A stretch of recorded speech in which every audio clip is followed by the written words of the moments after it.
오늘 우리에게 주시는 하나님 말씀 누가복음 5장 27절부터 32절까지입니다. 그 뒤에 예수께서 나가셔서 레위라는 세리가 세관에 앉아 있는 것을 보시고 그에게 말씀하셨다. 나를 따라오너라.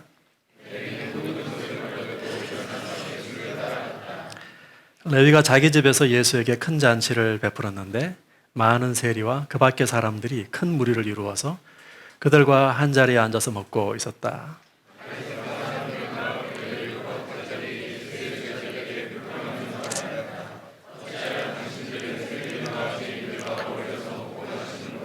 예수께서 그들에게 대답하셨다. 건강한 사람에게는 의사가 필요하지 않으나 병든 사람에게는 필요하다. 존귀하신 주님, 오늘 네 번째 함께 말씀을 나누는 시간입니다. 또 그간 하나님 우리 가운데 또 역사하여 주셨듯이 이 시간에도 당신의 영을 통하여 우리 모두를 한 영으로 인도하여 주시고 각자에게 필요한 말씀을 주님께서 나눠주시기를 간절히 소원합니다. 예수님 이름으로 기도하옵나이다. 여러분은 체감을 하시는지 모르겠습니다만 문명사적으로 볼 때요, 저와 여러분은 굉장한 사실은 특별한 시대를 살고 있습니다. 우리가 20세기 후반부터 소위 신자유주의라고 하는 사상적 조류가 사실은 전 세계적인 현상으로 지금 그것이 원래는 경제적인 개념이었습니다. 그런데 이제는 정치적으로 사회적으로도 우리가 신자유주의의 물결 가운데 살아가고 있습니다. 이 신자유주의라고 하는 것은 쉽게 말하자면 자유경쟁을 가장 이상적인 삶의 원리로 생각하는 사고방식이고 삶의 방식입니다. 개인도 그렇고 국가도 그렇습니다.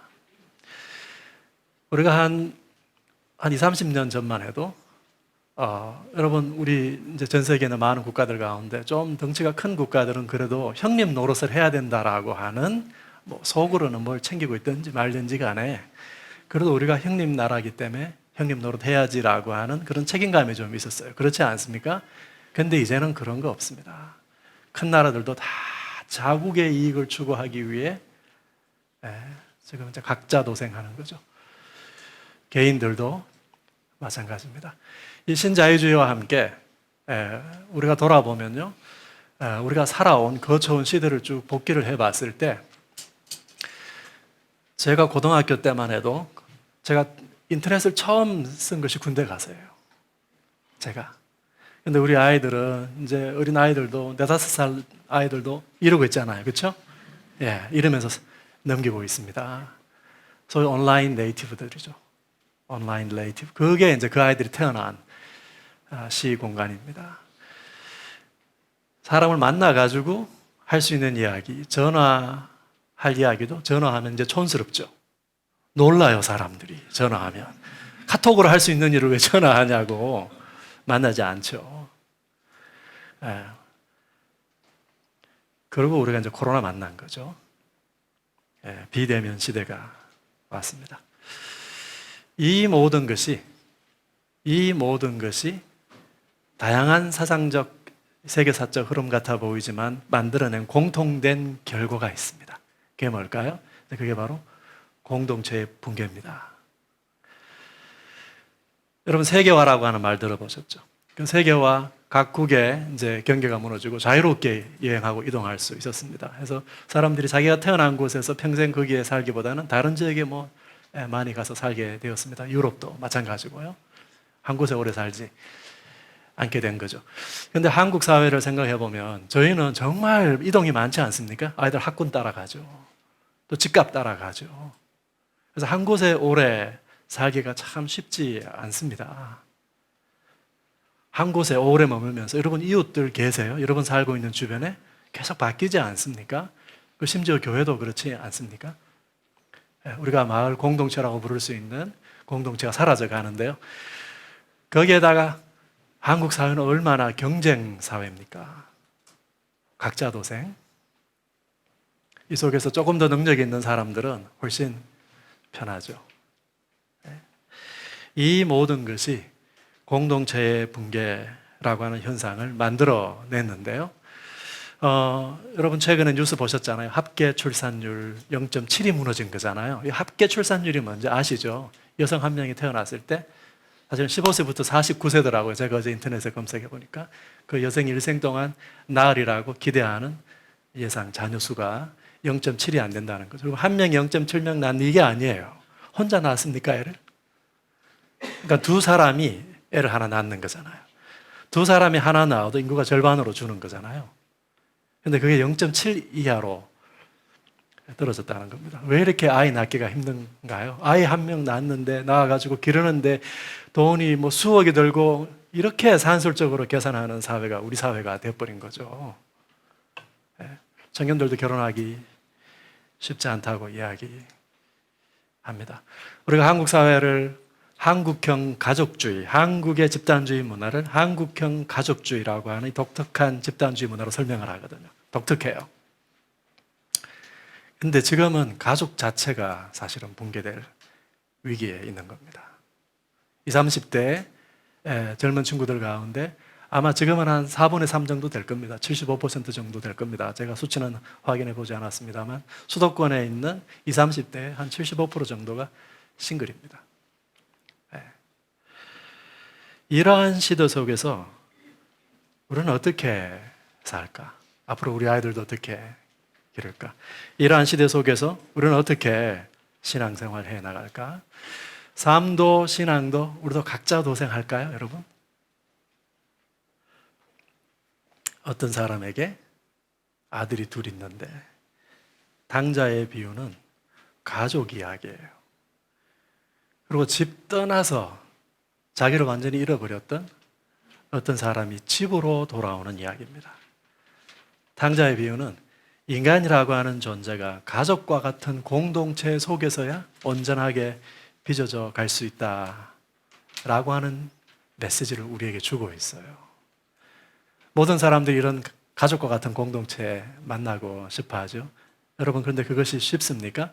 아버지는 작은 아들을 위해 잔치를 베풀고 큰아들에게 함께 먹고 즐기자 이렇게 이야기하죠.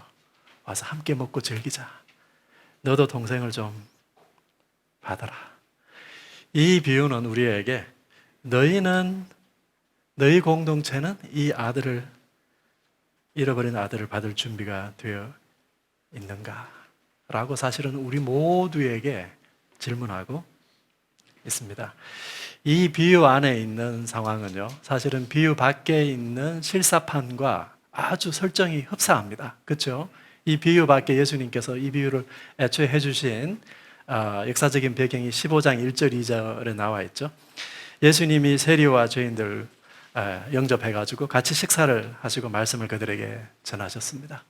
그러니까 바리새인과 율법학자들이 불평을 한 거죠. 이 사람이 죄인들을 맞아들이고 그들과 함께 음식을 먹는구나.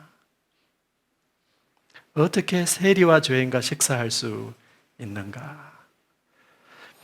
여러분, 예수님의 이 식탁 이야기는요, 누가복음에 되풀이되어서 나오는 중요한 이야기입니다. 그래서 심지어 예수님 별명이 뭐였어요? 먹기를 탐하는 자였습니다. 먹기를 탐하는 자. 그래서 우리가 먹기를 탐하는 이유는 다 있습니다. 예수님을 따라가기 때문에 저희도 그 당연한 거죠. 그만큼 예수님께서 세리 죄인 같은 사람들 모아가지고 식사하기를 즐겨하셨다라고 하는 거예요. 여러분, 이 예수님 식탁 자체는요, 그 자체가 메시지예요. 예수님이 세리와 죄인들을 모아가지고 그들과 식사하고 있는 그 현장 있죠? 그 현장 자체가 메시지예요. 그 현장 자체가. 거기에서 다른 말씀을 예수님께서 하셨습니다. 의원이 누구에게 필요하냐? 내가 의인 부르러 온 것이 아니다. 이런 말씀도 하셨는데요. 사실은 예수님이 세리 죄인들을 모아가지고 그 식탁에 앉아있는 그 자체가 이미 메시지를 전하고 있는 거예요. 그렇죠?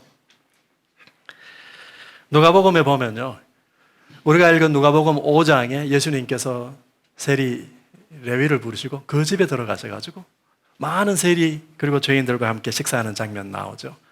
누가복음 19장 보면 그 세리장에 해당하는 삭개오의 집에 예수님이 들어가셨습니다.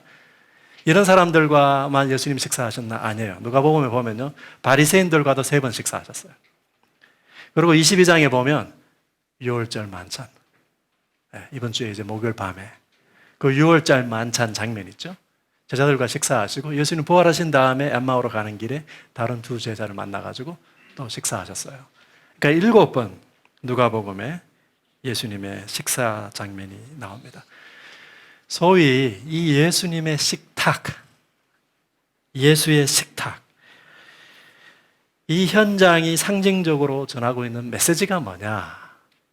오늘 저는 여러분과 이 이야기를 마지막으로 하려고 합니다.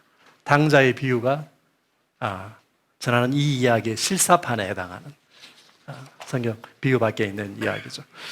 먼저는요, 우리 문화권에도 마찬가지인데 인류학적으로 볼 때 식탁에 둘러앉아 있는 사람들을 우리가 뭐라고 부르냐 하면 식구라고 불러요. 우리말에 식구 있죠. 같이 밥 먹는 입 있죠. 그걸 식구를 우리가 가족에 대한 다른 말로 사용하고 있죠. 이거 이해하면 사실은 굉장히 쉽습니다. 유대인들에게도 마찬가지입니다. 지금 예수님이 같이 사람들을 모아가지고 식사하고 계시잖아요. 뭘 하고 계신가요? 하나님의 가족. 새로운 하나님의 가족을 불러 모으셔가지고 가족을 형성하고 계시는 거예요. 근데 이슈는 뭐냐 하면요. 누가 이 식탁에 초대받아 와서 같이 식사할 수 있는가라고 하는 겁니다. 예나 지금이나 사람들은 아무하고나 식사하지 않습니다. 여러분 마찬가지죠. 같이 밥을 먹는다라고 하는 것은 아주 퍼스널한 거예요. 아무하고나 식사하지 않습니다. 그리고 모든 종교에는요, 제가 모든 이러면 또 안 되죠. 상당수의 고대 종교에 그 식사하는 예전이 있었어요. 구약 성경에도 제물을 가지고 오면 제사장이 제물을 드리잖아요. 그러면 제물을 가져온 사람과 제사 후에 뭐 하냐면 같이 식사해요. 이게 뭘 보여주느냐? 우리가 다 함께 섬기는 그 신의 확대된 가족이라고 하는 것을 상징적으로 보여주는 거거든요. 그런데 예수님이 세리 죄인과 같이 식사를 하신다.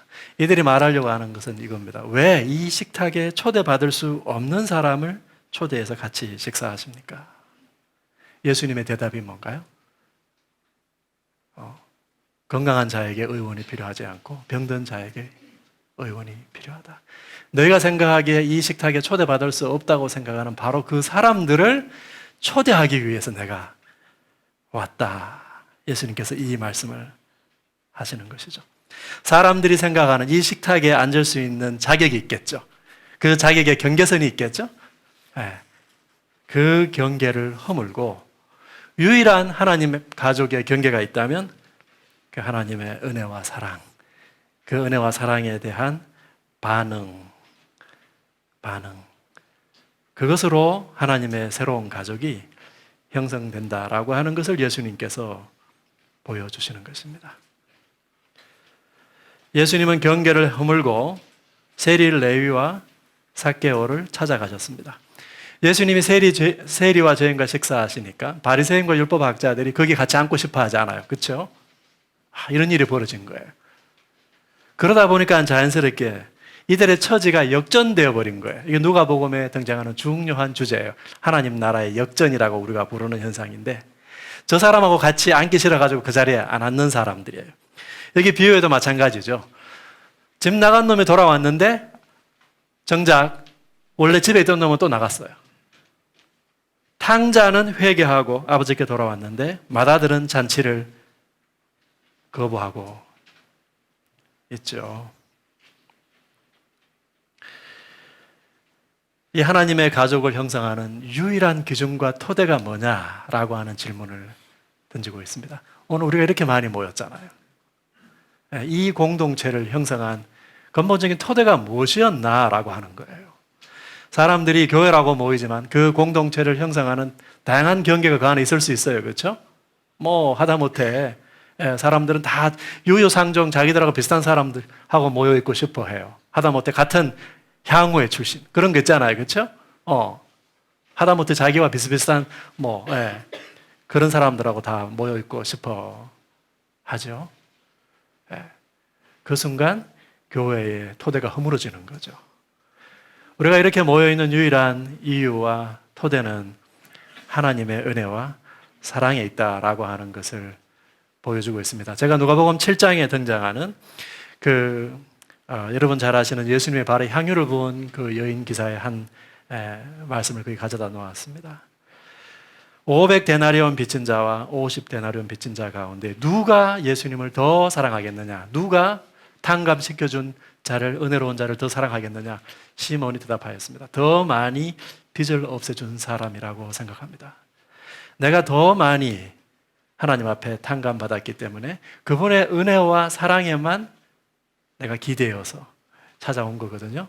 교회가 그런 곳이다라고 하는 고백이 교회를 만든 것이죠. 이 탕자의 비유에서 탕자가 두 번 하는 말, 나는 자격 없습니다 라고 하는 이 심정을 가지고 모인 사람들이 교회라고 하는 것이죠. 우리가 이것 잊을 때 교회가 좀 이상한 방향으로 갑니다. 우리가 교회 생활을 하다 보면 하나님의 존재에 대한 의식이 없이도 하나님이 은혜와 사랑을 우리에게 베풀어 주셨기 때문에 우리가 함께 모일 수 있게 되었다라고 하는 것을 기억하지 않아도 열심히 교회 다니는 때가 많잖아요. 우리가 다 교회 좀 다녀봤잖아요. 여러분 맞죠? 우리가 교회 잘합니다. 그리고 나들목 교회 정말 얼마나 시스템이 잘 만들어져 있습니까? 각종 훈련 그 디딤돌이 다 있잖아요. 우리가 이거 열심히 잘 운영하고 또 운영할 줄 알아요. 운영하면 교회가 될 거다라고 착각하는 때가 많은 거죠. 이 공동체의 토대가 어디에 있다고요? 여기에 하나님이 계시기 때문에, 여기에 하나님이 일하고 계시기 때문에 이 공동체가 유지가 되는 것이죠. 여러분 잘 한번 생각해 보십시오. 우리 공동체가 새로운 활기를 띨 때는 언젠가요? 그것은 틀림없이 우리 가운데 하나님이 계셨구나라고 하는 것을 우리가 감각하지 못하다가 하나님이 다시 여기 안 계셨다가 찾아온 것도 아닌데 우리가 그걸 감각하지 못하고 있다가 그 하나님을 감각할 때 있죠. 그분이 여기서 일하고 계셨구나, 지금도 일하고 계시구나라고 하는 것을 발견할 때 이 공동체 가운데 새로운 활기가 일어나게 돼요. 제 개인적으로도 마찬가지입니다. 가끔 제가 굉장히 좋은 신앙인이다라고 하는 것을 제 안에서 자꾸 찾으려고 할 때가 있어요. 제 안에서 믿음을 찾고 강한 믿음을 찾으려고 할 때가 있는 거예요. 여러분 그렇지 않습니까? 꼭 저만 그런 것처럼 다들. 우리가 그 하나님이라고 하는 존재와 관계를 맺고 있기 때문에 우리가 구별된 존재죠. 그분에게 의존해 있는 거잖아요. 그분에게 의존해 있는 거죠. 하나님의 가족이라고 한 것은 그런 것입니다. 다른 것이 없어도 우리 공동체 가운데 그 하나님의 존재, 그분의 사랑과 그 은혜에 우리가 뿌리 내리려고 애쓰는 거 있죠. 계속해서 애쓰는 삶. 그게 신앙생활이죠. 예수님께서 우리 가운데 오셔가지고 해주신 일이 무엇입니까? 그분이 중재자가 되셔가지고 우리를 아버지께로 연결시켜 준 거죠. 하나님과 관계할 수 있도록. 그것이 신앙생활의 출발이요 토대가 되는 것입니다. 그 하나님이라고 하는 존재 자체가 사랑이시기 때문에 그 하나님의 아버지가 되시는 이 공동체의 삶의 가장 기본적인 원리도 뭐가 될까요? 사랑이겠죠. 이걸 우리에게 가장 잘 보여주신 분이 예수님이죠. 예수님이 유월절 만찬, 이번 주 목요일 저녁에 유월절 만찬 하시면서 예수님께서 이것이 너희를 위하여 주는 내 몸이다. 이것은 새 언약을 위하여 흘리는 내 피다. 새 언약의 피다. 이렇게 말씀하셨잖아요. 여기 몸은 뭐고 피는 뭐냐? 이 사람들의 사고 속에 몸이라고 하는 것은 그 사람의 전부를 다 말하는 거예요. 내가 내 전부를 다 너에게 주겠다. 피는 뭐예요? 생명을 상징하는 거잖아요. 내가 내 생명을, 내가 내 전부, 내 생명을 내가 너희에게 주겠다라고 하는 겁니다. 그러니까 하나님의 가족 가운데 그 가족의 기본적인 원리가 하나님 가족뿐만 아니라 동서고금을 막론하고 다 그렇죠. 가족 속에서 그들이 살아가는 기본적인 원리가 사랑이잖아요. 그런데 맏아들이신 예수께서 먼저 자기의 전부를 주신 거예요. 그렇기 때문에 그 하나님의 가족 가운데 우리가 들어가면요, 가장 먼저 하는 훈련이 뭐겠어요? 사랑을 받는 훈련이에요. 여기 들어가면 사랑을 받는 겁니다. 그리스도를 통해서 주신 하나님의 사랑을 받는 거죠. 그리고 나보다 먼저 신앙의 선배된 목자들로부터, 사역자들로부터, 또 다른 분으로부터, 더 성숙한 분으로부터 그 사랑을 받는 훈련부터 먼저 하는 거죠. 여러분, 초대교회 그 안에 있는 구성원들이 굉장히 다양했습니다. 유대인과 이방인, 자유자와 종, 남자와 여자. 사실 요즘 우리 시대는 유대인과 이방인 별로 감이 오지 않죠. 그렇죠? 우리는 다 사실은 여기도 마찬가지인 것 같은데 대부분 다 한국계 시리즌들만 지금 여기 모여 계시잖아요. 그런데 미국만 가도 그러지 않습니다. 정말 피부색이 다 다양해요. 남자와 여자 하더라도 여러분 별로 감이 오지 않죠. 1세기에 그 구분이 가지고 있는 의미를 우리가 잘 모르기 때문에 그렇죠. 주인과 종은 어떻습니까? 그것도 역시. 그런데 1세기에요. 이 사람들은 같이 식사도 안 할 사람들이에요. 고린도전서 11장 보면 이 사람들이 성찬식 하는데 주인들이 종들하고 같이 식사하는 게 수치스러우니까 자기들끼리 식사하고 있잖아요. 근데 무슨 같이 모여가지고 가족이라고 사랑을 하고 내 전부를 주고 그런 사람들이 아니거든요. 근데 그런 세상 속에 이들이 한 번도 보지 못한 공동체가 일어난 거예요. 유대인과 이방인이 같이 앉아가지고 주인과 종이 남자와 여자가 같이 앉아가지고 식사를 하는 거죠. 그 안에서 서로 사랑을 하는 거죠. 생각해보면 우리가 참 사랑받을 때 사는 맛이 나죠. 뭐 다른 거 사실은 우리에게 중요한 건 많습니다. 뭐 이것도 필요하고 저것도 필요하고 다 필요합니다만 그게 없으면 안 되는 거. 그 사랑이죠. 정말 사랑을 받을 때, 내가 사랑할 때, 내 있는 그대로 온전히 누군가로부터 수용받을 때 우리가 놀라운 그 삶의 환희를 느끼지 않습니까? 무슨 사랑을 한 번도 안 해보신 분들처럼. 그런데 여러분 우리가 가만히 보면요.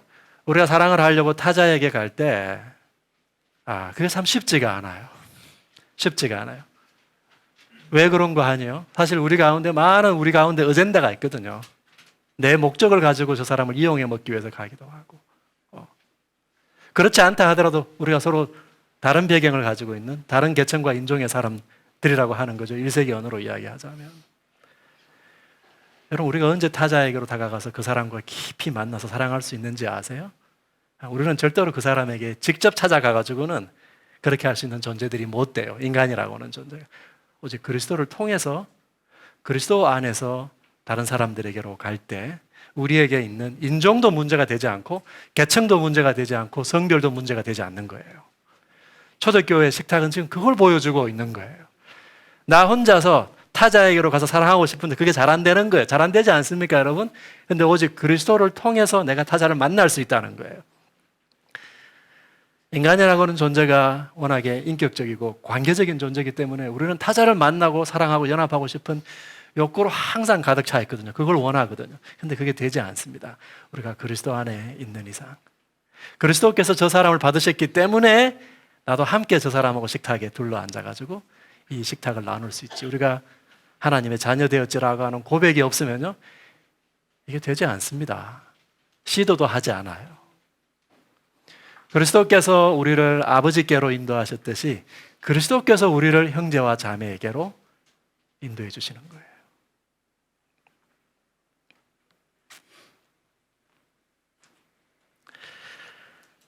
사랑 자체이신 하나님은 사실은 처음부터 인간을 만들기 전부터 사랑의 공동체, 삼위 하나님의 공동체 가운데에서 거하시면서 영원 전부터 서로 사랑해 오셨거든요. 사랑하지 않으신 적이 없어요. 그 존재 자체가 사랑이시니까. 사랑을 하기 위해서는 항상 타자가 있어야 되겠죠. 그렇죠? 그러니까 하나님이 사랑이시기 위해서는 항상 타자가 있어야 돼요. 그럼 인간을 만드시고 난 다음부터야 하나님이 인간을 사랑하셨다면 그전에는 사랑하지 않으셨다는 말이 되기 때문에 혼자서는 사랑할 수 없으니까요. 모순이 생기죠. 그래서 우리가 알게 된 것이 그거예요. 하나님이 삼위 하나님의 공동체 가운데에서 그분은 영원 전부터 이미 사랑을 해오신 거예요. 그러니까 존재 자체가 사랑이시고 사랑을 하지 않은 적도 없고 사랑을 하지 않을 수도 없는 분이죠. 그런데 그분이 인간을 왜 만드셨다고요? 하나님과 유사한 인격적 존재, 관계적 존재를 지으시고 사랑하지 않으면 살 수 없는 존재를 만들어가지고 그 인간과 사랑을 나누려고 하나님이 인간을 만드신 거예요. 그렇다면 여러분, 하나님이 인간을 만드신 목적이 성취될 때가 언제일까요? 그 하나님이 우리를 사랑하실 때. 우리도 하나님을 사랑하지 않을 이유가 너무나도 많지 않습니까? 그럼에도 불구하고 우리도 그 하나님을 사랑하려고 선택하는 그 순간 있죠. 그 순간이야말로 하나님이 우리를 그 창조하신 그 창조주의 목적이 성취가 되는 순간이에요.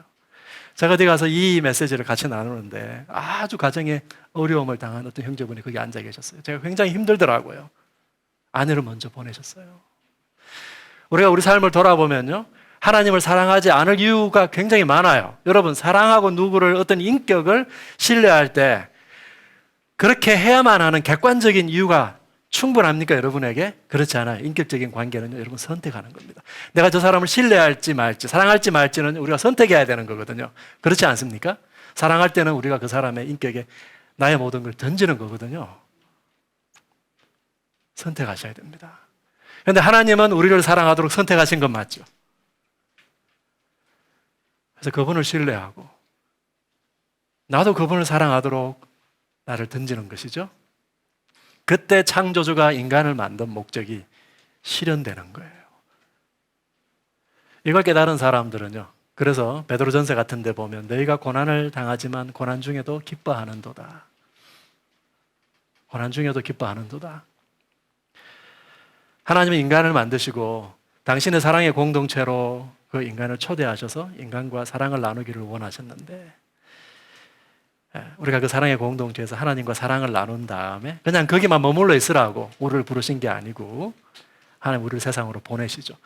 보내셔가지고 너희가 보냄받은 그곳에서 너희도 이 하나님의 사랑의 공동체를 닮은 또 다른 사랑의 공동체를 거기에다가 만들어 가라고, 살아가라고.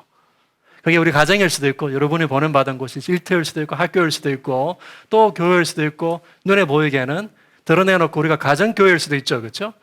거기에서 우리가 하나님의 사랑의 공동체를 닮은 사랑의 공동체를 이 땅 가운데에서 확장해 나가는 것이 우리 삶의 소명이죠. 이게 우리 삶의 목적이죠. 우리가 가정교회 하는 이유가 여기에 있습니다. 분가해야 되는 이유가 여기에 있습니다. 이런 사랑의 공동체가 있으면요, 그 속에서 사람들이 사랑을 받으면 변하고 성장합니다. 우리가 가족 가운데에서 아이들이 성장하잖아요. 아이들이 성장해요. 그 속에서 아이들이 사랑을 받으면서 변하기도 하고 성장하죠. 그게 가족입니다. 이 예수님의 식탁이 우리에게 보여주는 두 번째 메시지는요, 큰 메시지는 이 예수님의 식탁이야말로 한 인간이 변화하고 성장할 수 있는 공간이다. 너희도 이러한 공동체를 만들어 가라라고 하는 것을 우리에게 말씀하고 있습니다.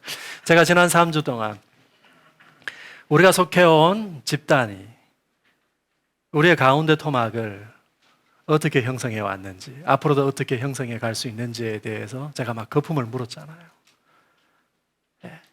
우리는 그 집단에 의해서 형성이 되든가 아니면 그것을 거슬러 가든가, 그 힘을 거슬러 가든가 하고 있는 중입니다. 우리의 존재의 가운데 토막이 뭐라고요? 그것은요, 대부분 우리가 가지고 있는 욕망으로 직접적으로 등장해요. 가장 쉽게 여러분이 그 욕망하는 무언가로 쉽게 등장하는데, 그 욕망은 여러분이 얻고 싶은 중요한 가치가 있기 때문에 그걸 욕망하잖아요. 가치체계. 그걸 얻었을 때 여러분이 스스로 굉장히 명예롭게 생각하고 내가 좀 괜찮은 존재지라고 생각하는 거거든요. 그게 명예와 수치체계입니다.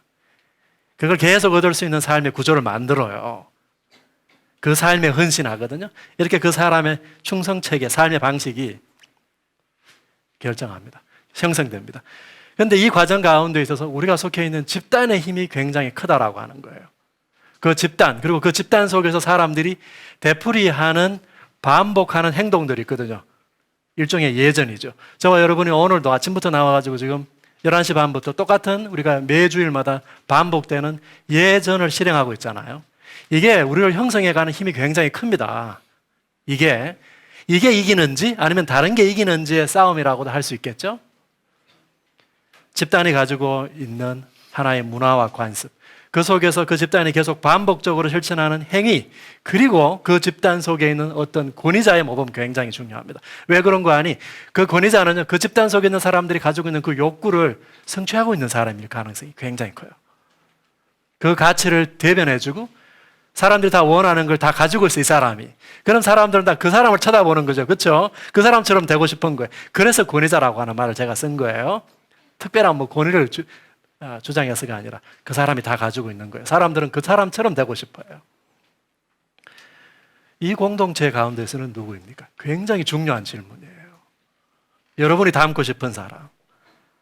그게 여러분의 가운데 토막을 형성하고 있는 것이 무엇인지 보여주고 있다라고 하는 것이죠. 제가 이걸 이렇게 한번 설명해 볼게요. 제가 지난 1월 달에 로마를 다녀왔습니다. 제가 지난주에 자랑했죠, 이거를. 자랑 안 했습니까? 제가 로마 갔다 왔다고? 네.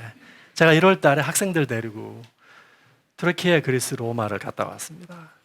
그래서 밤에 지하철 타고 콜로세오 역에 내려가지고 콜로세움 그 야경 보고 다시 돌아갔다가 대낮에 다시 돌아와서 그 콜로세움 안으로 들어갔는데요. 정말 대단합니다. 안에 들어가면 그 사람을 진짜 압도하거든요. 자, 여러분 1세기에 로마의 시민이라고 한번 생각해 봅시다. 로마 시민들은 일 잘 안 해요. 왜 그렇습니까? 다 강민적으로 잡혀온 노예들이 일을 대신해 주거든요. 일 안 합니다. 그러니까 하루가 멀다 하고 콜로세움 안에서 뭐가 벌어지는 거 아니? 검투사들이 격투를 하잖아요. 그리고 또 어떤 특정 시점에는요, 그리스도인들이 붙잡혀 와가지고 그리스도인들이 사자한테 막 밥이 되고 이런 게 하루가 멀다 하고 거기서 이제 벌어지는 거죠. 여러분이 거기에 일주일에 한 번만이라도 우리가 예배 드리듯이 한번 간다고 한번 생각해 보십시오. 일단 거기 안에 들어가면요, 거기에 맨 가운데 자리가 있어요. 들어가면 거기 누가 앉겠어요? 그들이 가지고 있는 힘과 명예, 권력의 순서대로 딱 자리가 이렇게 다 자리가 정해져 있습니다. 그리고 이 민족들 가운데 붙잡혀온 검투사들, 노예들 있죠. 그 사람들이 노반 시민들 앞에서 막 수치를 당하면서 거기서 무력한 모습을 드러내고 죽어가는 것이죠. 로마가 힘이지. 로마가 진리지. 그리고 사람은 무엇보다도 힘이 있어야지. 권력이 있어야 되고. 여러분, 이러한 욕구가 그 가운데 형성되지 않을까요? 거기 앉아있는 그 사람들의 서열을 보고 나도 언젠가는 저기 앉아 보고 싶다라고 하는 욕구가 생기지 않을까요? 사람의 욕구는 이런 방식으로 형성이 되거든요. 그래서 내가 로마에 충성하고 로마가 가지고 있는 그 힘과 권력, 만몬에 충성해야지라고 하는 욕구 체계와 가치 체계가, 충성 체계가 우리 가운데 자연스럽게 형성되는 것이죠. 이 탕자의 비유 가운데 아버지가 큰아들에게 우리가 함께 즐기자, 기뻐하자 이렇게 이야기하잖아요. 아들이 돌아왔으니 잔치에 참여해서 함께 기뻐하고 즐거워하자. 이 명령이 정말 재밌지 않습니까? 기쁘지 않은데 어떻게 기뻐해요? 여러분 가운데 많은 사람이, 하나님 떠난 사람이 돌아오는 건 난 별로 기쁘지 않은데 이렇게 반응할 사람들이 이 가운데 있을지 모르겠어요. 그렇지 않습니까? 내가 기쁘지도 않은데 기뻐하라고 하는 이 명령을 해줄 수 있나요? 다시 말해서 어떻게 우리에게 기독교 신앙이 말하는 이 거룩한 욕구 있죠. 기독교 신앙이 말하는 이 거룩한 욕구가 우리 가운데 어떻게 형성될 수 있는가라고 하는 질문이에요. 이게 어떻게 형성될 수 있을까? 그래서 아버지가 즐거워하는 건 내가 즐거워하고 아버지가 기뻐하는 건 내가 어떻게 기뻐할 수 있을까? 이것은요, 만몬에 대한 욕구, 힘에 대한 욕구가 형성되는 과정과 사실은 그 과정 자체는 유사합니다. 무슨 말인가요? 우리에게도 우리만의 콜로세움이 필요한 거예요. 우리에게도 우리의 가운데 토막을 형성해 줄 수 있는 우리의 콜로세움이 필요하다라고 하는 겁니다. 여러분, 욕구라고 하는 것은요, 이건 사람들의 몸을 통해서 감각되는 거예요. 맞죠? 몸을 통해서 감각되는 거예요. 대부분 그 욕구가 더 강화되어 가는 과정을 보면 처음에 맛을 본 거예요. 맛을 봤는데 이거를 다시 찾지 않고서는 배길 수 없는 거예요. 그래서 계속 그걸 구하게 되는 것이죠. 반대로 여러분이 한 번도 맛보지 못한 욕구가 있을 수 있겠죠. 한 번도 맛보지 못한 욕구는 여러분 구하지 않습니다. 그리고 누가 이야기를 해도 그게 뭔지 잘 감이 오지 않을 거예요. 욕구라고 하는 게 그런 거예요. 여러분, 그렇지 않습니까? 네. 한 번도 맛보지 못한 욕구는 우리가 구하지 않게 됩니다. 큰아들 생각해 보십시오. 이 큰아들은 무엇에서부터 삶의 만족과 안정감을 누리려고 하고 있나요? 작은 아들에 대한 비교의, 우월감 있죠. 비교의식. 내가 저 사람보다 낫지. 이걸 확인할 때 그냥 그걸로 제일 짜릿한 거예요. 그걸로 제일 짜릿하고 삶의 만족을 얻을 수 있는 거죠. 근데 이 사람이 언제 바뀔 수 있을까요? 내가 남들보다 낫지 않아도 수용받고 사랑받는구나 라고 하는 경험이 필요한 거예요. 내가 남들보다 낫지 않아도 내가 수용되는구나 라고 하는 것을 경험시켜 줄 수 있는 공동체가 필요하다고요. 이것 없으면 안 된다. 내가 이것 없으면 살 수 없다고 생각했던 것들 있잖아요. 이거 없어도 살 수 있네 라고 하는 경험이 필요해요. 여러분, 내 존재 그대로 수용받고 내가 사랑받을 때, 그때 오는 이 삶의 만족감과 안정감은 정말 대단하거든요. 우리에게 이걸 경험하게 해줄 수 있는 공동체가 필요한 겁니다. 그걸 맛보면요, 사람들은 그걸 더 구하게 되어 있어요. 콜로세움에 로마 사람들만 찾아간 게 아니에요. 로마의 기록들을 보면 그 콜로세움에 잡혀 들어간 사람들이 있습니다. 그리스도인들이죠. 그리스도인들에 관한 이 콜로세움과 연관된 많은 기록들이 있습니다.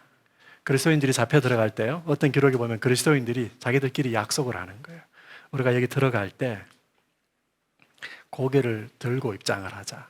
그래가지고 그리스도인들이 다 고개를 들고 이렇게 딱 이 박지성이 산책 세레머니 하듯이 관중석을 쫙 이렇게 훑어보면서 이 그리스도인들이 들어가는 거예요. 왜 그랬을까요? 저 사람들 우리가 고개 숙이고 들어가면 저 그리스도인들 자기가 그리스도인 됐다라고 하는 거 수치스럽게 생각하는구나 라고 생각할까 봐 우리는 절대로 그렇지 않다라고 하는 것을 보여주기 위해서라도 그리스도인들이 고개를 들고 들어간 거예요. 너희가 생각하는 거 그거 없으면 죽는다고 너희가 생각하는데 그거 없어도 우리 살 수 있어. 이걸 보여주기 위해서 그리스도인들이 고개를 들고 콜로세움에 입장했다라고 하는 거예요.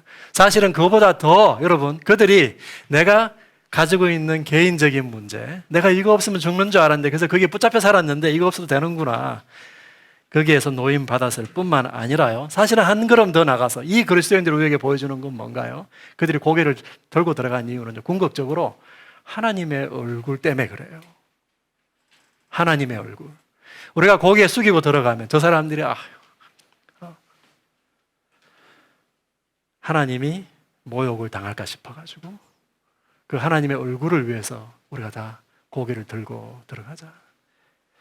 이 예수님의 식탁, 이 변화와 성장의 공간 속에서 우리는 우리가 붙잡혀 있던 기존의 우상들로부터 자유함 받게 되거든요.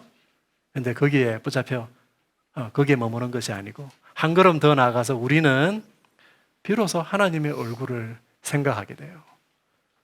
우리가 어떻게 하는 것이 하나님의 얼굴을 세울 수 있는 삶인가? 예수님이 삭개오 집에 들어갈 때 사람들이 수군거리죠. 제가 죄인의 집에 들어간다. 수치스러운 줄도 모르고. 그러니까 삭개오도 수치스러운 존재요. 그와 친구하는 예수님도 지금 조롱을 받고 있는 것이죠. 그런데 예수님은 전혀 아랑곳하지 않았습니다. 예수님은 전혀 아랑곳하지 않았습니다. 왜 그렇습니까? 예수님 다른 욕구를 가지고 있기 때문에 그런 거예요. 우리가 살다가 이런 사람 만날 때 있잖아요. 아랑곳하지 않아요. 왜냐하면 전혀 다른 욕구를 가지고 있기 때문에 그렇습니다. 여러분, 가정교회라고 하는 이 우리만의 콜로세움은 뭐 하는 공간인가? 다른 욕구를 배워주는 공간이에요. 그 다른 욕구를 배우고 여러분 맛보셔야 됩니다. 그리고 이게 얼마나 좋은 것인가라고 하는 것을 그 가운데에서 찾아가시게 되는 거예요.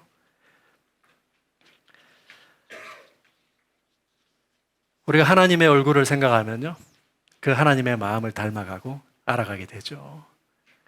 그리고 그 속에서 아버지가 원하시는 게 뭘까? 죽은 자를 살리고 잃어버린 자를 되찾는 것. 다시 말해서 하나님의 도구가 되어가지고 하나님이 지금 세상을 회복하는 중인데 그 하나님이 세상을 회복하는 이 일 가운데 도구가 되는 삶 있죠. 그 삶이 가지고 있는 환희, 그 삶이 가지고 있는 만족, 그리고 이 맛을 우리가 봐야 되는 거예요.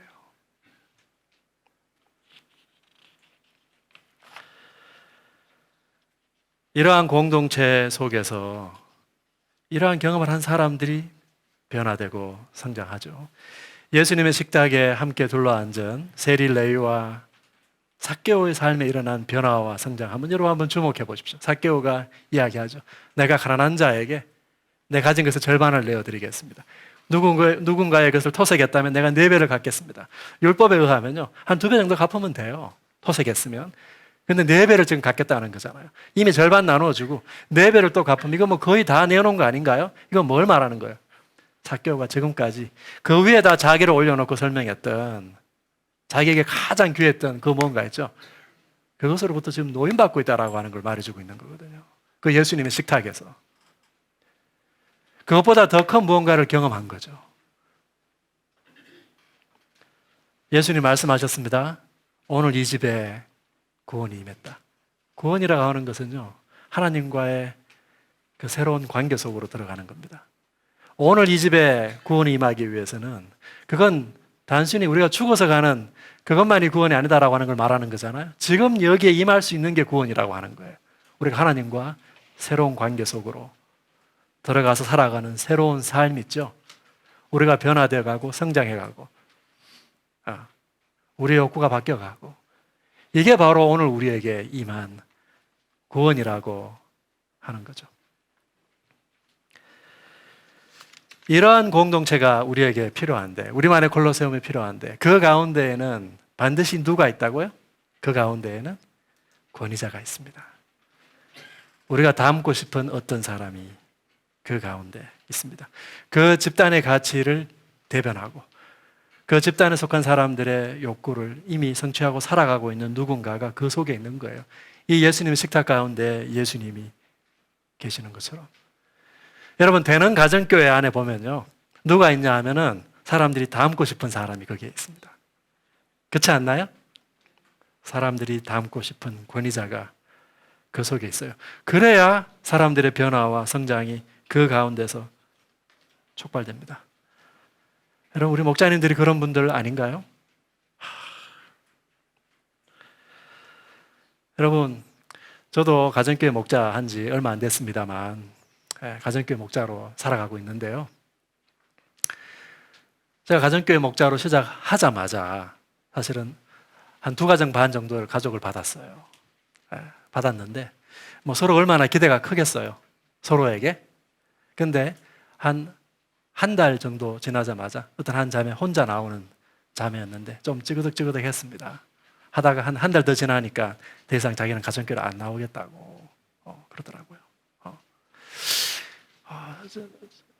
보통 여기 이제 목자님들 계시잖아요. 그죠? 여기 웃으시는 분들은 다 목자님들이시네. 네, 그게 뭘 의미하는지 아시죠? 이제 가정교회를 막 시작했잖아요. 그리고 제가 신학교 교수잖아요.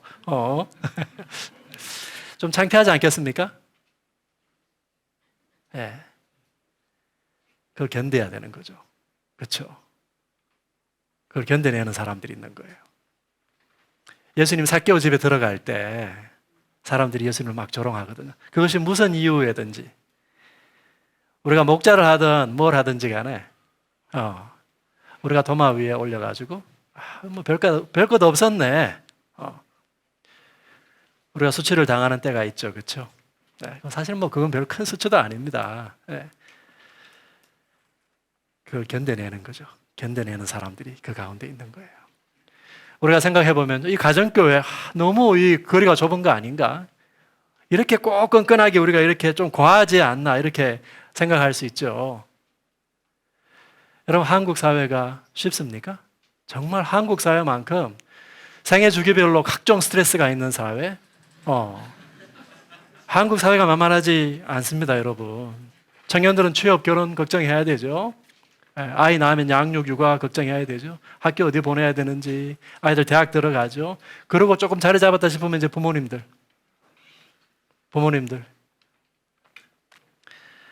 혼자 버티기가 정말 쉽지 않은 사회입니다. 근데 우리가 목격하는 것은요, 그때마다 옆에 같이 버텨주는 사람들이 있는 거죠. 가정교회가 버팀목이 되어주는 거죠. 우리 가운데 이러한 증인들이 많을 겁니다. 그리고 그러한 삶에 앞장서서 나아가는 목자들이 있는 거죠. 여기 예수님의 식탁 가운데 예수님이 있는 것처럼 권위자의 모범이 그 가운데 있는 것이죠. 당자의 비유는요, 우리에게 묻고 있습니다. 가족이 준비가 되어 있냐고. 그 가족 가운데 그 가족들이 다 갖고 싶어하는 그것을 앞서 살아가고 구현해내는 사람이 혹시 당신이어야 되지 않냐고 우리에게 묻고 있는 것이죠. 만약에 우리가 이러한 공동체를 만들어갈 수 있다면요, 사실은 그 공동체 자체가 메시지예요. 그 공동체 자체가 증언을 하게 된다라고 하는 것이죠. 우리가 하나님 나라가 임할 때는요, 굉장히 구체적인 형태로 하나님 나라가 임해요. 우리가 하나님 나라 그러면 굉장히 추상적으로 들리죠? 하나님 나라는요, 그 하나님의 통치가 우리에게 오는 것이기 때문에 반드시 다른 것의 통치를 받고 있던 사람들을 해방시키는 구체적인 모습으로 임하게 돼 있어요. 마치 삭개오가 재물에 만몬에 붙잡혀 있었는데 하나님의 통치가 임하니까 그 사람이 그 만몬으로부터 해방되잖아요. 그러한 구체적인 형태로 삶의 변화, 욕망의 변화가 일어나는 형태로 우리 가운데 하나님의 나라가 임한다는 것이죠. 그렇기 때문에 한국 사람들을 향하여서 각자 도생하고 적자 생존하고 있는 이 한국 사람들을 향하여 가정이 붕괴되어 가는 이 문명사적인 위기 속에서 이 한국 사람들을 향하여 하나님 나라를 증언할 수 있는 최고의 증인들이 누굴까요, 여러분? 하나님 누구를 보내셔야 될까요? 사실은 같은 공간 안에서 살아와서 실은 그들도 만몬에 붙잡혀 있고 그들도 한국 사회가 요구하는 명예에 붙잡혀 있었는데 이거 없어도 되는구나, 이게 전부가 아니었구나라고 생각하고 다른 삶을 살아가는 사람들 있죠? 그 사람들의 존재가 질문을 던지는 거예요. 하나님이 그들을 그 사람들에게 보내시는 것이죠. 그것으로부터 먼저 자유한 사람들, 그 사람들을 여전히 그것에 붙잡혀 있는 사람들에게로 보내시는 거예요. 다른 사람들일 수가 없습니다. 그 사람들의 존재 자체가 메시지가 되는 거예요.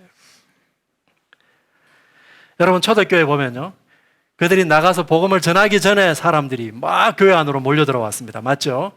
사도행전 2장에 보면요, 교회 안에 성령이 임했죠. 초대교회가 다른 삶을 살아가기 시작했습니다. 다른 삶을 살아가는 것을 보고 주변에 있는 많은 사람들이 어떻게 했다고요?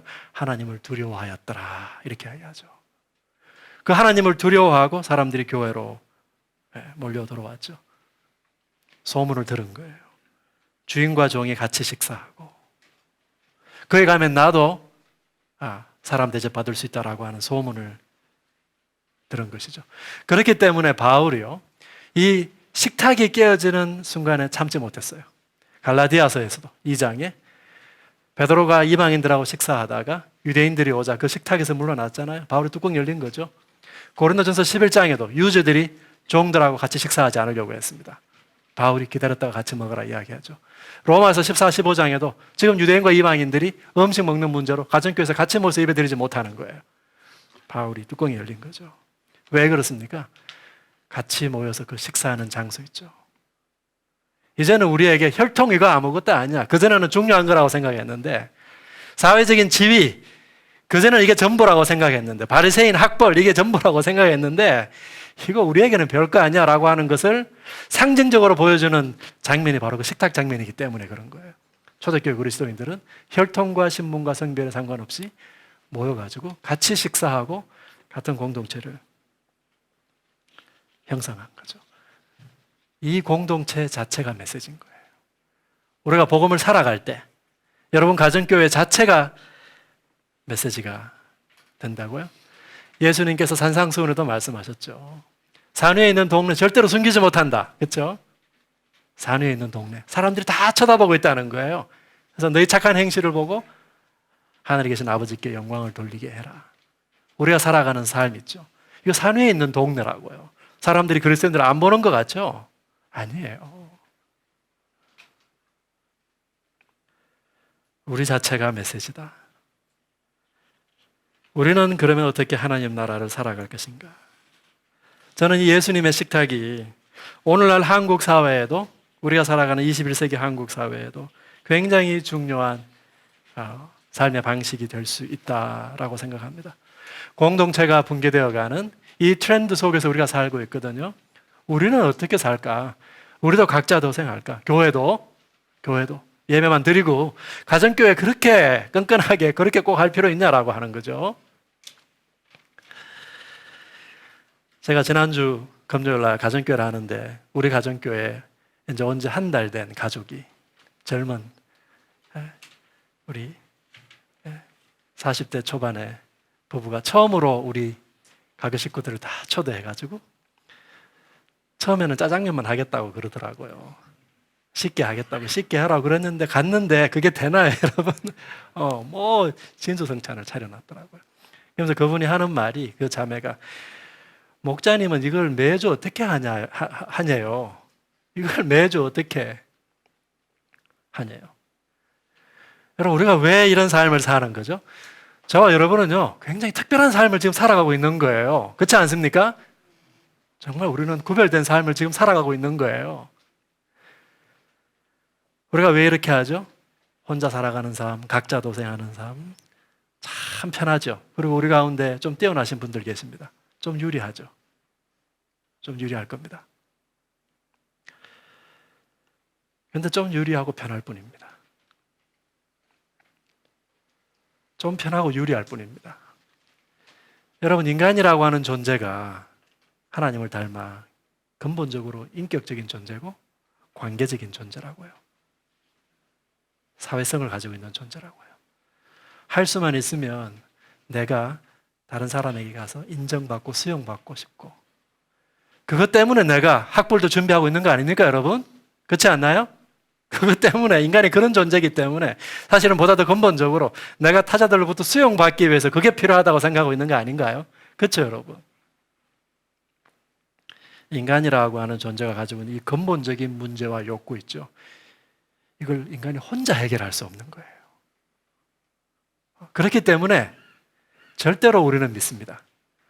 절대로 공동체여야 된다고 확신하는 겁니다. 각자 도생, 이게 좀 편하고, 이게 세계적인 추세예요, 지금. 심지어 신학교육하는 제게도 학생들을 그냥 많이 모으지 말고, 뭐 속으로 공동체 이런 거 하지 말고 그냥 학생들도 그런 거 귀찮아한다고 하는 거예요. 우리가 그런 거 따라가야 될까요? 아니에요. 기독교 신앙을 가지고 있는 사람들은 항상 인류가 문명사적 위기에 처해 있을 때 거기에 대안을 들고 나온 사람들이에요. 여러분, 1세기가 그런 시대 아닙니까? 주인과 종, 제국과 제국으로부터 압제를 받고 있는 그 사회 속에서 가정교회 안에서 헬라인과 야만인이, 주인과 종이, 남자와 여자가 같이 모여가지고 살아가는 공동체가 초대교회였습니다. 그 자체가, 그 작은 공동체가 메시지가 된 거예요. 근본적으로 인간이 가지고 있는 근본적인 그 문제와 욕구를 각자 도생의 삶이 해소해 주지 못한다라고 하는 겁니다. 더 나아가서는요, 사실은 나 개인보다 더 큰 이야기로부터 스스로를 소외시키는 결과를 만들어요. 우리가 내 혼자 살아가는 삶 있잖아요. 편하잖아요. 근데 그 삶이 한 인간에게 최고의 삶인가, 삶의 방식인가라고 하는 이 질문에 대한 해답은요, 아직 나오지 않았습니다, 여러분. 죽어봐야 알아요. 그렇죠? 검증되지 않았습니다. 그런 삶을 평생 자기가 옳다고 살아갈 수는 있어요. 근데 그 삶의 방식도 하나의 이야기일 뿐인 거예요. 우리가 각자 도생하고 나 혼자 살아갈 것인가, 파편화되어가지고 이런 삶을 살 것인가, 살 수 있죠. 그것도 하나의 삶의 방식일 뿐인 거예요.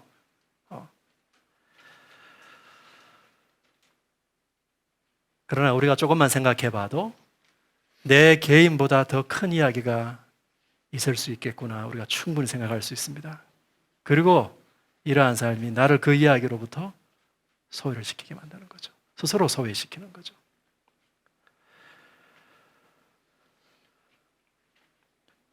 오늘 탕자의 비유에서 아버지는 큰아들에게 동생을 돌보라고 말하죠.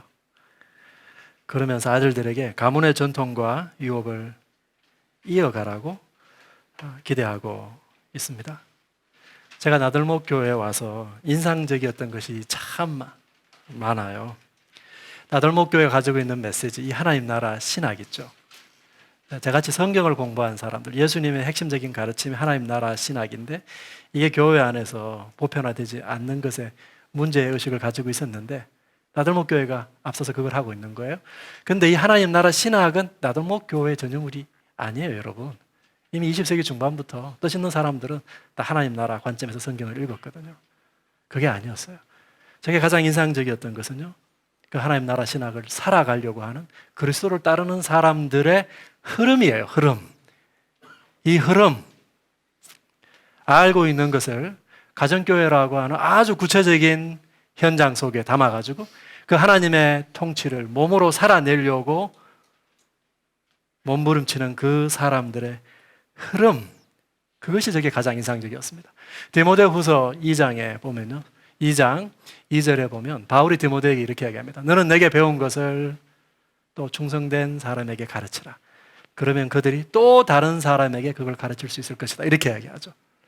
바울이 디모데에게 복음을 전수했죠. 디모데는 전수받은 복음을 또 충성된 다른 사람들에게 계승을 해주는 거예요. 그러면 그 사람들은 또 다른 사람들에게 복음을 전수해 주는 것이죠. 여러분, 이 흐름 속에 들어가 계셔야 돼요. 이게 우리 삶의 방식이 되어야 된다고요. 제가 가만히 생각해 봤을 때, 제가 제 목자님 있거든요. 그 목자님의 목자님이 있어요. 그래서 제가 양육하는 우리 가정교회에 양들이 있을 거 아니에요. 그렇죠? 그러고 보니까 이게 지금 디모데후서 2장 2절에서 말하고 있는 이 네 세대네요. 그렇죠? 네 세대입니다. 제가 또 하나 인상 깊게 본 것은요, 우리 목자님이 좀 힘들어할 때예요. 우리 목자님이 힘들어할 때 어김없이 그 목자님의 목자님이 양평으로 내려오시더라고요. 양평으로 내려오셔가지고 같이 하룻밤 자면서 이런 이야기 저런 이야기 하면서 위로해주고 또 권면해주고, 그러면 서서히 일어나더라고요, 목자님이. 여러분, 이것은 정말 보기 흔한 거예요. 이 관계는 쉬운 관계가 아니에요. 제가 속으로 생각했습니다. 저 목자님 성공했다. 둘 다 성공했다. 이 이야기의 맛을 본 사람들은요, 이걸 계속 추구하는 거예요.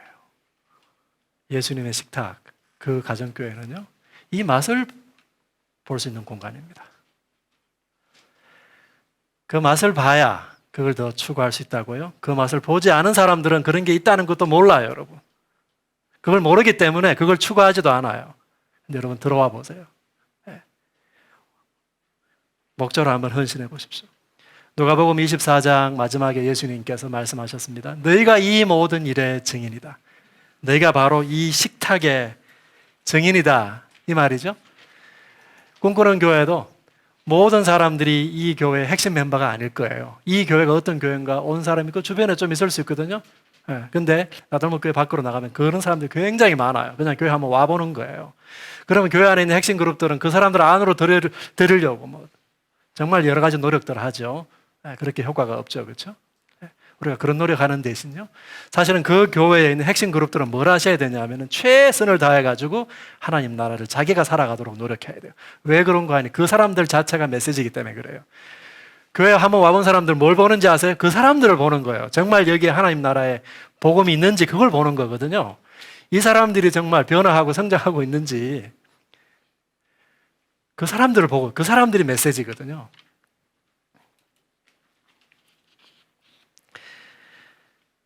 식탁의 증인들이 치러야 될 대가가 있습니다. 이 식탁을 증언하기 위해서 예수님도 삭개오 집에 들어갈 때 비아냥 그림을 당했죠. 이 당자의 비유에서도 아버지가 사랑하기 위해서는 희생을 감당하셨죠. 삭개오도 뭔가를 내려놓았죠. 이걸 매주마다 어떻게 하십니까? 여러분, 의미 있는 것들 중에 힘들지 않은 게 어디에 있습니까? 여러분, 너무 그냥 그저 드시려고 하는 거 아니에요? 정말 귀한 것을 우리가, 그 귀한 것들 가운데 우리가 쉽게 취할 수 있는 게 어디에 있습니까? 힘들어도 그것이 가지고 있는 가치 때문에 힘들어도 기쁘게 감당하는 거죠. 삭개오가 내려놓은 그 만몬의 우상은요, 항상 그를 옥죄고 있었던 것입니다. 그래서 내려놓음이 사실은 자유케 됨과 같은 말이 된 게 그렇기 때문이죠. 굉장히 역설적이죠. 그게 없으면 안 될 것 같은데 내가 그걸 내려놓으면 훨씬 몸이 가벼워집니다. 제가 지난주에 우리 김경수 목사님하고 같이 식사하고 차를 마시면서 우리 아이들도 가정교회 할까? 이런 이야기를 같이 했습니다. 우리는 아이들에게 물려주고 싶은 것이 달라졌어요. 그만. 그렇게 돼버렸어요. 그리스도인들은요, 이 땅 가운데에서 정말 하기 싫은 걸 억지로 힘든 걸 참고만 사는 사람들인 줄 아세요, 여러분? 아니에요. 우리는 무언가를 맛봤는데 이게 제일 좋은 것이기 때문에 계속해서 그걸 구하는 사람들이에요. 그래서 아이들에게도 그걸 물려주고 싶은 사람들이에요. 아이들에게 물려주고 싶은 것이 달라진 사람들입니다. 그리고 우리 아이들이 그 가정교회 목자가 돼가지고 또 다른 공동체, 하나님의 그 사랑의 공동체를 이 땅 가운데에서 확장하고 살아갈 때, 그때 우리 성적표가 이제 나오겠죠. 제가 4주간의 말씀 시리즈를 정리하려고 합니다. 여러분의 내면은 마치 아버지 집에 돌아온 것 같이 평안함과 그 안정감에 이르렀습니까? 어쩌면요, 저와 여러분은 모두 다 아버지 집으로 가는 길 위에 있죠. 아직 우리의 여정이 끝나지 않았습니다. 우리 가운데 해결되지 않은 많은 우상의 문제들도 있고, 우리가 다 풀지 못하는 삶의 질문들도 참 많잖아요. 그러나 우리에게 무엇이 있습니까? 여러분 꼭 기억하셔야 됩니다. 우리에게 우리의 이 영적인 여정을 인도해 주시는 하나님이 계세요. 우리의 이 영적인 여정, 그것이 하나님과의 관계가 본질이라고 한다면 우리만 지금 뭔가를 열심히 벽돌 쌓듯이 해나가고 있는 여정이 영적 여정이 아니고요, 우리와 관계하고 계시는 그분의 일이기도 하죠. 그분이 우리의 영적 여정을 인도해 가시는 거예요. 여러분 그걸 꼭 기억하셔야 됩니다. 그 하나님에게 의지하고 그 하나님의 음성을 경청하고 들으려고 노력하셔야 되겠죠.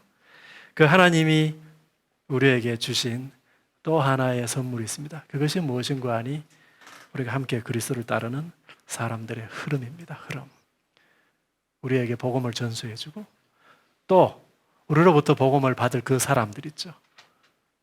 저는 제 개인의 이야기를 쓰고 있는 게 아니에요. 그리스도인들은 자기 이야기 쓰려고 하는 사람들이 아니에요. 우리가 물려받은 이 이야기를 내가 책임지고 최대한 살아가다가 다시 또 다른 사람에게 이 이야기를 전수하는 사람들이 그리스도인들입니다. 당자의 비유는 질문으로 끝이 나요. 그렇죠? 대답이 없습니다. 왜 그럴까요? 당자의 비유는 여러분에게 열려 있는 겁니다. 여러분에게 그 대답을 요구하는 거예요. 네 아우가 아니냐? 품격 있는 명가를 만들어 가야 되지 않겠나? 여러분 이 요청에 우리 다 같이 응답했으면 좋겠습니다. 우리 한 1분 정도 묵상할까요? 이제는 십자가 위에서 우리를 위해 고통과 수치를 당하신 우리 주 예수 그리스도의 은혜와 죄인들을 위하여 아들을 아끼지 아니하신 하나님 아버지의 놀라우신 사랑과 지금도 우리를 아버지와 아들에게로 인도하시는 성령 하나님의 교통하심이 세리와 죄인들과 함께 식탁에 둘러앉아 사람들로부터 조롱을 당하시는 그 예수님의 얼굴을 마음에 품고 이 자리를 떠나가는 꿈꾸는 교회의 교우들의 머리 위에와 저들의 가정과 일터 위에 주께서 피 흘려 값주고 세우신 나들목 꿈꾸는 교회와 흩어져 있는 가정교회들 위에 이제로부터 영원토록 함께 계시기를 간절히 축원하옵나이다.